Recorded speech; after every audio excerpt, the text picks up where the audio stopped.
Good morning, sixth grade. So today we're going to continue with Chapter 12, Lesson 3, and the Byzantine Empire. So let's go ahead and get started. Lesson 3. The Byzantine Empire. It matters because, at the height of its power, the Byzantine Empire united people on 3 continents. Its system of laws and its strong leadership helped the empire flourish. The New Rome. Guiding question. How did the Byzantine Empire become rich and powerful?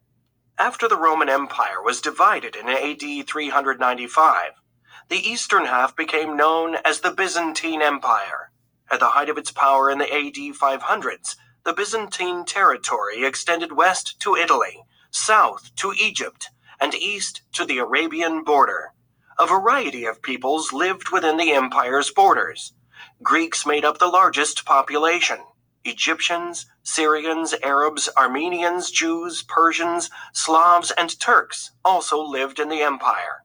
Under Emperor Justinian, the laws improved, the arts flourished, and the empire grew dramatically. Constantinople. Constantine moved the capital of the Roman Empire from Rome to the Greek city of Byzantium and renamed the city Constantinople. The new capital thrived. By the AD 500s, multicultural Constantinople had become one of the world's most advanced cities. Constantinople's location was a major factor in the city's success. Located on a peninsula between the Black Sea and the Aegean Sea, the city's excellent harbors attracted fishing boats, trading ships, and warships. Because of its location at the crossroads of trade routes between Europe and Asia, Constantinople became the wealthiest part of the Roman Empire. Constantinople was also easy to defend. Lying on a peninsula, the city was protected on 3 sides by the sea, and a large wall protected it on the 4th side. Later, a huge chain was strung across the city's harbor for greater protection. Surprise attacks were not easily carried out on Constantinople. What cultural influences shaped the Byzantines? Constantinople at first resembled other cities in the Roman Empire. The New Rome, as it was called, had government buildings and palaces built in the Roman style. The city also had an oval arena called the Hippodrome, where chariot races and other events were held.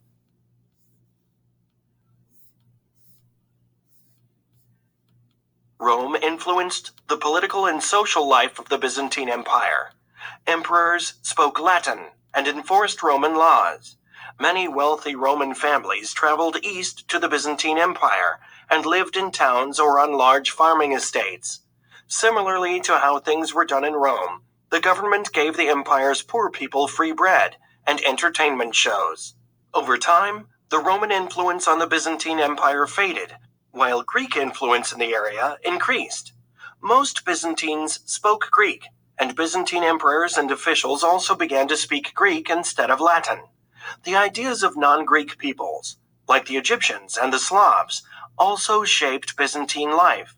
Still, other customs came from Persia to the east. All of these cultures blended together to form the Byzantine civilization. Between AD 500 and AD 1200, the Byzantines developed one of the world's most advanced civilizations. They preserved and passed on Greek culture and Roman law to other peoples. As you will learn, they also brought Christianity to people in Eastern Europe.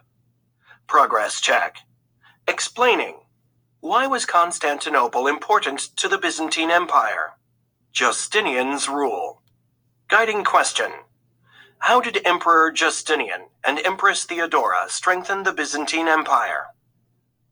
Justinian ruled the Byzantine Empire at the height of its power.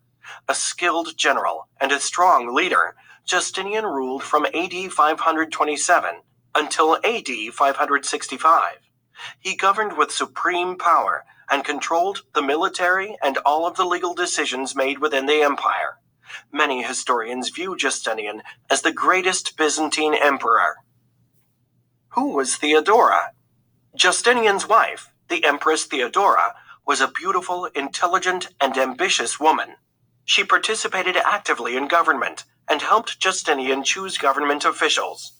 Theodora helped Byzantine women win more legal rights. At her urging, Justinian changed Byzantine law so that a wife could own land. If a woman became a widow, her land would provide the income she needed to take care of her children.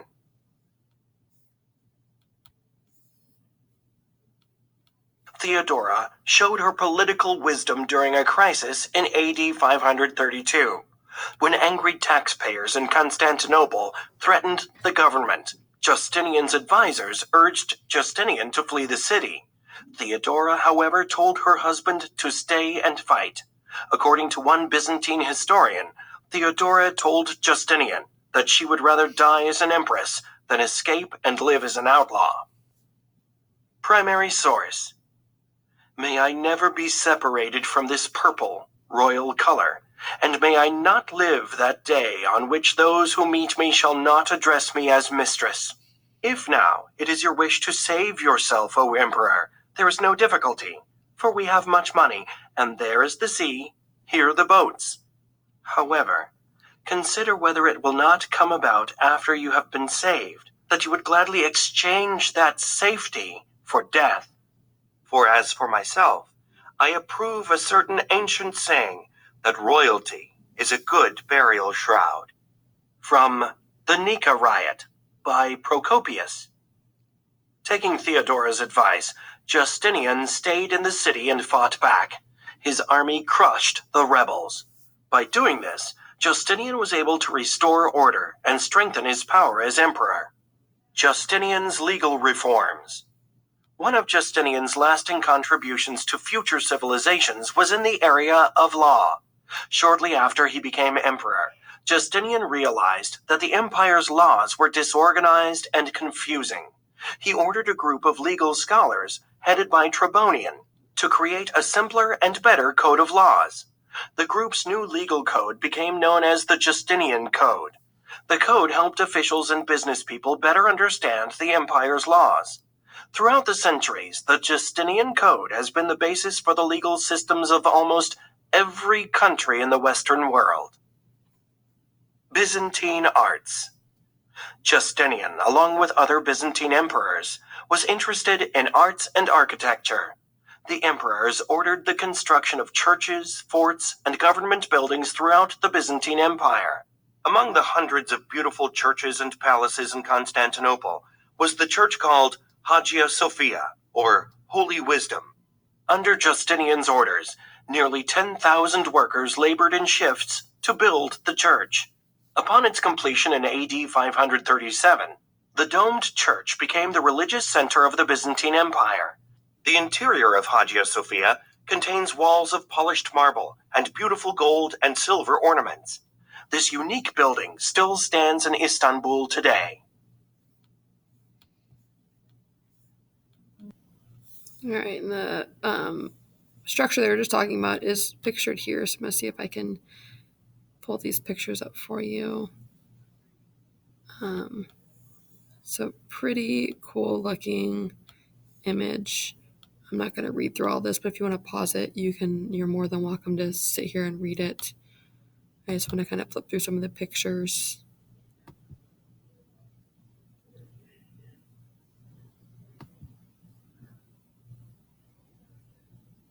Some of the artwork that's inside the building. The arches you can see there.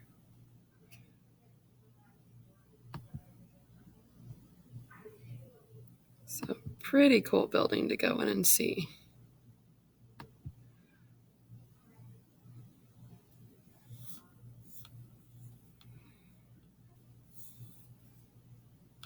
Numerous mosaics also decorated the interior walls of Hagia Sophia.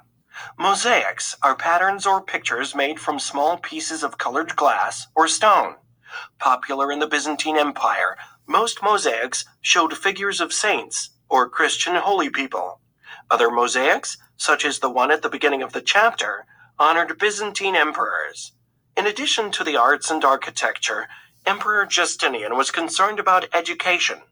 Learning was highly respected in the Byzantine culture. In Byzantine schools, boys studied religion, medicine, law, arithmetic, grammar, and other subjects. Some were schooled by private tutors. Girls did not generally attend schools and received any teaching at home. Military conquests. Justinian wanted to restore the Roman Empire and bring back the glory of Rome. Led by a general named Belisarius, the Byzantine army was strengthened and reorganized. Instead of relying on foot soldiers, the new army used cavalry, soldiers mounted on horses. Byzantine cavalry wore armor and carried bows and lances, which were long spears. Between AD 533 and AD 555, the Byzantine military conquered territories that were once part of the Great Roman Empire. These territories included Italy and parts of Spain and northern Africa. They also defeated the Persians, which increased the security of the eastern borders of the empire. However, the conquests of Justinian's army were short-lived. During the mid-500s, a deadly disease known to historians as Justinian's plague swept through Asia and Europe. The plague killed millions of people, including many men in Justinian's army. The loss of so many soldiers severely weakened the Byzantine Empire's ability to fight wars. In addition, the Byzantines did not have the money to support an army large enough to defend against the Persians in the east and protect the lands in the west. Most of the western territories that Justinian conquered were lost after his death. Progress check. Understanding cause and effect. What effect did Theodora have on Justinian's rule?